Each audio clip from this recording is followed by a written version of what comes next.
السلام عليكم، مرحبا بكم في قناة غسالة خولة. كي دايرين؟ لاباس عليكم؟ نتمنى ان شاء الله تكونوا بخير وبصحة جيدة. الفيديو ديال اليوم فغادي يكون عبارة عن واحد الفيديو رائع، الوصفة رائعة وجديدة اللي هي وصفة الكيش بالنكهة ديال بسطيلة ديال السمك اولا بحشوة بنكهة ديال بسطيلة ديال الحوت. كيجي رائع، واحد المزيج واحد المذاق يا سلام، ما نعاودش لكم، كيحمق في نفس الوقت كتذوقوا المذاق بسطيلة الحوت ولكن كتاكلوه عبارة عن كيش بواحد لاباط اللي كتجي زوينه بزاف. يعني دايره مجموعه ديال لي كيش في القناه، غنخلي لكم الرابط ديالهم ان شاء الله في صندوق الوصف، ولكن هذا مختلف يعني بواحد الحشوه مختلفه على اللي سبقها. فتبعوا معايا الفيديو ان شاء الله، اكيد الا جربتوه غادي يعجبكم. وندوزو للطريقه والمقادير. لاباط فغادي نحتاجو 2 معالق كبار ديال الزبده، غادي نحتاجو واحد الحبه ديال البيض، معلقه صغيره ديال الملحه، معلقه صغيره ديال السكر سنيده، 2 معالق كبار ديال الزيت النباتي، و 250 غرام ديال الدقيق الابيض اولا رابعه اولا زلافه. هادو هما المقادير ديال لاباط. بالنسبه للطريقه فكنطرب هذيك البيضه مع معلقه صغيره ديال الملحه ومعلقه صغيره ديال السنيده حتى كينسجموا في اناء اولا في بول. فكندير الدقيق، كنزيد عليه الزبده، وكنضيف كذلك هذيك 2 معالق كبار ديال الزيت صافي. وكنبدا غير بالصباع ديال يدي كنبدا ندخل هذيك الزبده في الدقيق كامل حتى كيولي لينا يعني الدقيق كامل متشرب بهذيك الزبده والزيت. غادي نديرو، هي ماشي لاباط بغيزي او لاباط سابلي، ولكن بحالهم ماشي نفس المقادير، فهذه زايده بالزيت وناقصه بالزبده، ولكن كنخدمها بالخدمه ديال لاباط بغيزي ولا لاباط سابلي. كنبدا نخدمها غير بالصباع ديال يدي حتى كندخل كاع ديك الزبده اولا كاع ديك الماده الدسمه في الدقيق ديالنا حتى كيتشرب بها. من بعد كنبدا نضيف ليه هذيك البيضه اللي خلطتها مع السنيده ومع الملح وكنجمع. في الغالب فالبيضه ما غاديش تكفينا، يعني الا كانت بيضه كبيره نيت اللي غتكفي. في حاله ما كفاتناش البيضه بحال هاد الحاله ديالي انا، فكنضيف واحد 2 معالق كبار ديال الماء. كنضيف المعلقه الاولى وكنخلط، الا كنشوفوا بان مازال خاصنا فكنضيف المعلقه الثانيه. المهم الماء حاولوا ما تكثروش نهائيا، من الاحسن تضيفوا معلقه بمعلقه حتى تحصلوا على يعني حتى تجمع لكم العجين، حسن ما تضيفوه في خطره ما عندكمش كديروا باش يعني باش تجمعوها من بعد. صافي هنايا من بعد ما ضفت 2 معالق كبار وجمعت ليا العجين كي كتشوفوا صافي ما كنعجنوهاش، يعني العجينه بحالها كي قلت لكم بحال عجين الصابلي، ماشي القوام الصابلي اولا ماشي القوام ديال البغيزي، ولكن كتعجن بنفس الطريقه، ما كتحتاجش تشدلك باش ديك الزبده ما كتذوبش لينا بالحراره ديال يدينا. هنا صافي ملي حصلت على هذا الشكل هذا فكنلويها بالبلاستيك الغذائي وندخلها الثلاجه كترتاح واحد الساعه تقريبا د المكانه. وندوزو المقادير د الحشوه اللي غادي نحتاج فيهم: ورقه ديال سيدنا موسى، 4 المعالق كبار مخلطين بين القزبر ومعدنوس، 2 فصوص كبار ديال الثوم، عندي هنايا كميه من الفيرميسيل اولا شعريه الارز، عندي تقريبا واحد العلبه ديال الطون، غنحتاج واحد الحبه ديال البورو مقطعه مربعات، حبه البصل مقطعه مربعات. نقدروا نكتفيو غير بالبصل الا ما عندناش البورو ولا البورو.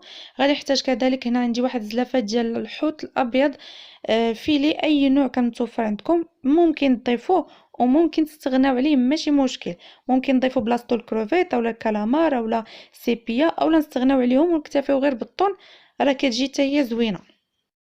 بالنسبه للعطريه فغادي نحتاج شويه ديال الزعتر، الملحه، الكمون، الابزار، الخرقوم، سكنجبير والقزبر الكرم وشويه ديال التحميره. غنحتاج كذلك لاصوص صوجا، شويه ديال الثومه بودره ولاصوص ترياكي حسب الاختيار، ممكن تستغناو عليها، انا عندي متوفره ودرتها. في مقلاة فكنضيف شويه ديال زيت الزيتون، غادي نزيد عليه البصله ونزيد عليه ورقه ديال سيدنا موسى ورشه ديال الملح باش كتهبط لينا البصله وكتدبل، ونخليهم يتشحروا شي شويه غير بما هبطات لينا البصله ودبالت. ومن بعد كنضيف عليها البورو اولا البوارو، كل واحد شنو كيكون ليه، صافي وكنخليهم يطيبوا.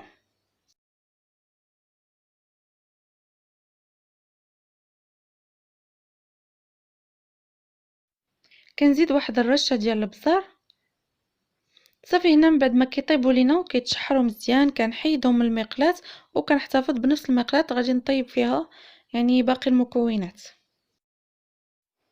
صافي غندير شويه ديال زيت الزيتون، غندير ورقه ديال سيدنا موسى، نصف ملعقه صغيره ديال التحميره، نصف ملعقه صغيره ديال الخرقوم، غندير كذلك نصف ملعقه صغيره ديال الابزار،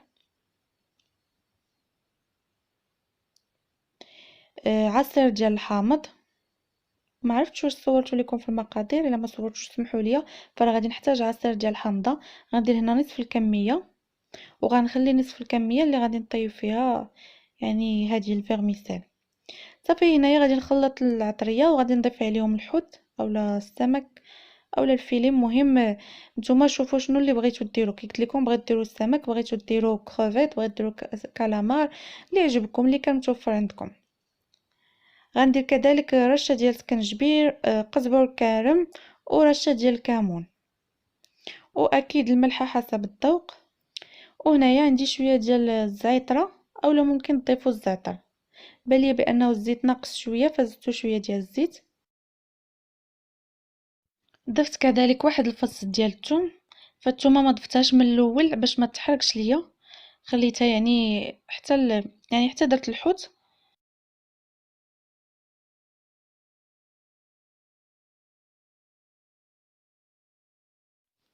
كنزيد الربيع، واحد معلقه حتى جوج معالق كبار ديال الربيع مخلط بين القزبر والمعدنوس. هنا ضفت واحد الرشه ديال لاصوص صوجا. بالنسبه للصوص فراه اختياريا، تقدروا تضيفوهم وتقدروا تستغناو عليهم. بالنسبه كذلك الا عندكم يعني الا متوفر عندكم كروفيت ولا كالامار ولا سيبيا فضيفوهم حتى هما، راه غادي يزيدوا يعززوا النكهه ويجيو زوينين بزاف. في نفس المقلاة كي قلت لكم خدمت غير بمقله وحده من الاحسن باش كتبقى يعني كتلق يعني كل حاجه درناها كتاخذ النكهه ديال الحاجه اللي قبل منها. الحوت ما تكثروش ليه الطياب، فراه هو دغيا اصلا كيطيب غير شي شويه صافي وحيدوه.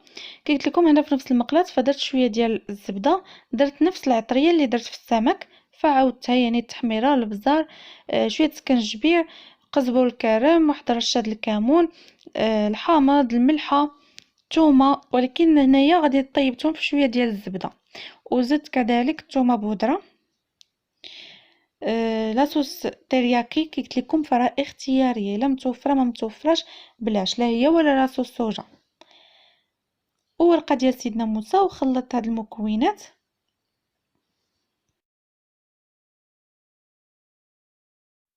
وضفت ليهم الفيرميسيل اللي كنت ديجا مرطباها وفي الماء سخون وصفيتها وقطعتها طريفات صغار. كنزيد ليها الربيع، قزبر ومعدنوس، صافي وكنخليها تشحر مزيان في هاد العطريه هادي حتى كتنشف، كيبقاتش يعني ما كتبقاش هكذا ميها، وفي نفس الوقت كتشرب كاع النكهه.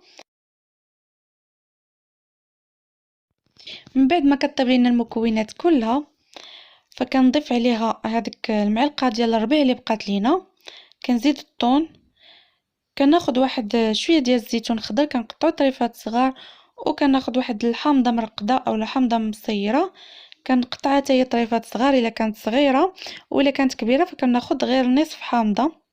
صافي وكنضيفهم حتى هما على المكونات وكنخلط باش كنحصل على واحد الحشوه كي غتبان لكم، فغير من الشكل ديالها كتشهي، كتجي لذيذه بزاف بزاف، يعني فيها النكهه ديال البسطيله ديال السمك، رغم انها ما فيهاش يعني ما فيهاش تنوع في السمك ولو يعني نوع واحد، ولكن راه كتعطي المذاق رائع. وحتى كي قلت لكم داك النوع تقدروا تستغناو عليه وتكتفيو بالطون او تقدروا تزيدوا. انا في الغالب فكنديرها يعني كندير هذا النوع هذا وكنزيد مع شويه ديال الكروفيت وشويه ديال السيبيا الا كاينه ولا كالامار.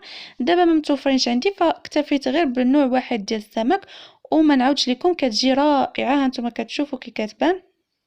ندوزو دابا المونتاج. من بعد ما كتكون ارتاحت لينا العجينه فكنجبدها، كتكون دازت تقريبا واحد الساعه د المكانه، كنورقها بين جوج بلاستيكات اولا كنرش شويه ديال الدقيق وكنبدا نورق فيها بالمدلك حتى كنحصل على واحد السمك يعني متوسط، ماشي رقيقه وماشي تبقى غليظه.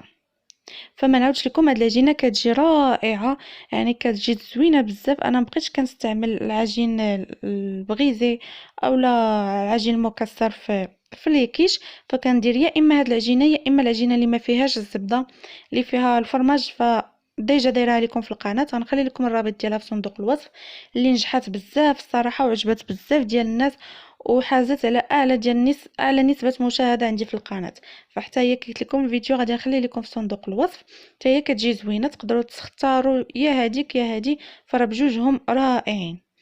صافي كناخذ واحد القالب اولا واحد المول اللي كندهنو بالزبده ونرشو بالدقيق. فنورمالمون العجينه فيها الزبده ما محتاجينش ندهنو المول، ولكن شي مرات كيوقعوا لينا شي مفاجات، ف ايفيتي من الاول وندهنو مع راساتنا القالب اولا المول باش ما نديروش السباره ما مدهونش داكشي لاش لصقات ولا شي حاجه بحال هكذا. اللهم من الاول ايفيتي كي قلت لكم. من الاحسن ديروه في هذاك القالب اللي كيجي مسنن من الجناب، فهذاك كيشد العجينه ما كيخليهاش طيح. ما غاديش نبقاو واحين معاها بزاف بحال كيوقع لي انا دابا كنبقى كل شويه يعني نورك عليها باش تلصق ليا مع القالب، وديجا القالب مدهون ما بغاش تلصق معاه. فماشي مشكل، خديت واحد شويه ديال الوقت ولكن ماشي مشكل. قلت لكم الا كان عندكم هذاك المول اللي مسنن من الجناب فديروها فيه، غادي يجي غيشد لكم دغيا. واحد لاستيوس، فدائما الكيش اولا الطرطات المالحين فبقاو دهنوهم بواحد ربع ملعقه صغيره ديال الموطارد، سواء ربع ملعقه صغيره ديال الموطارد اولا لاستيوس اللي ديجا قلتها لكم اللي هي الجبن محكوك اولا الفرماج الاحمر محكوك. هادو كيديروا واحد الطبقه عازله بين العجينه اولا لاباط وبين الحشوه، حتى اونكا كانت الحشوه باقا فازقه اولا باقا يعني فيها ميها ولا باقا ما تصفاتش مزيان، فما كتفزقش لينا العجينه، كيخليوها دير واحد الحاجز كي قلت لكم بين لاباط وبين الحشوه. دائما سواء الفرماج احمر محكوك اللي ديجا عطيته لكم في واحد لاستيوس سابقه في الكيش السابق، اولا شويه ديال لا موطارد واحد ربع ملعقه، راه ما كتحسوش بديك الحروريه ديالها ولا شي حاجه، بالعكس زوينه كتضيف لها هي ولا الفرماج كيضيفوا كو زويون، وفي نفس الوقت كيخليو لنا العجينه ما تفزكش. هنا صافي بديت كنعمر العجين اولا الكيش. كي كتشوفوا فرا الحشوه غير من المنظر ديالها كتبان كتشهي. فهاد الحشوه يعني عمرات ليا القالب اولا المول اللي درت، سواء الحشوه اولا العجين، فبقاو منهم شي شويه غنديرهم في واحد المقله. ما عنديش مول صغيور فغنديرهم في واحد المقيله. هنا غندوز باش نوجد لاباغاي ديال الكيش اللي غادي نحتاج فيها جوج بيضات، رشه ديال الملح ورشه ديال البزار او الفلفل الاسود، ونصف كاس ديال الحليب. فكي كتعرفوا دائما كندير لاباغي كتجي زوينه كتنفخ ما كتفش، وفي نفس الوقت ما كنحتاجش ندير فيها لا كريم ولا الياغورت طبيعي، حتى هما كيجيو زوينين. ولكن كنمشي دائما الحاجه اللي ساهله واللي متوفره عند الناس كاملين اللي يقدروا يديروها. صافي كنخلط المكونات ديال لاباغي كيش مزيان مزيان حتى كينسجم لينا البيض ما كيبقاش لينا هكذاك، وكنزيد ليه واحد شويه ديال الفرماج الاحمر اولا الجبن اختياري، تقدروا تخليوه حتى الاخر وكتضيفوه، ولكن كيجي زوين هكذا الا درتوه باش يكون في لاباغاي ويكون من الفوق، يعني من الفوق ديال الكيش. صافي كي قلت لكم كنخلط مزيان وكندوز باش كنكبو على الكيش، كنحاول نعمر يعني كاع البلايص.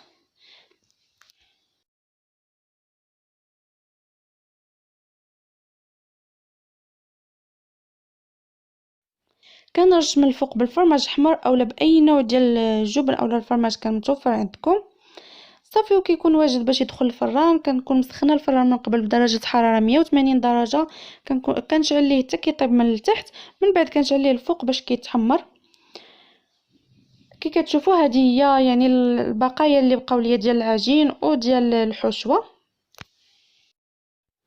هنا من بعد ما كيطيب فكيجي هذا هو الشكل ديالو، كيجي لذيذ بزاف بزاف، كتذوقوا فيه النسمه ديال بسطيله ديال السمك اولا بسطيله ديال الحوت، وفي نفس الوقت يعني بعجين اللي كيجي مقرمش ومورق وزوين بزاف، ما كيجيش هكذاك ما طايبش اولا معصد، اولا كاين واحد النوع ديال العجين اللي كيجي بحال معصد اولا بحال فازك. فديك لاستيوس اللي قلت لكم راه ما كتفزكش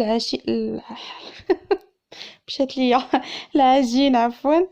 صافي المهم كيجي هذا هو الشكل النهائي ديالو، غير جربوه فرانا متاكده غادي يعجبكم بزاف بزاف، لذيذ وسهل ما كيحتاجش يعني واحد جهد كتير اولا واحد تكلفه كتيره. فراه ممكن ديروا اي نوع ديال السمك عندكم اولا اي نوع د فواكه البحر، اولا تستغناو عليهم وديروا واحد العلبه ديال الطون وغادي يجيكم بنين وزوين. الا ساليتوا الفيديو فما تنساوش تخليو لي جيم لايك اعجاب والتعليق ديالكم اللي كيزيدوا يشجعوني، والا كنتوا اول مره كتزوروا القناه فاشتركوا فيها مرحبا بكم، وكذلك دخلوا عندي الانستغرام راه كنخلي لكم الانستغرام ديالي في صندوق الوصف وكذلك في اول الفيديو. اللي هو غوسيت خولة مزدية بلا اسباس. وكذلك دخلوا عندي الفيسبوك اللي هو غوسيت خولة بحال شكل ما مكتوبة في القناة. نتمنى الفيديو ديال اليوم يعجبكم، شكرا بزاف على المتابعة، ونتلاقاو في فيديو قادم ان شاء الله. خليت لكم الراحة.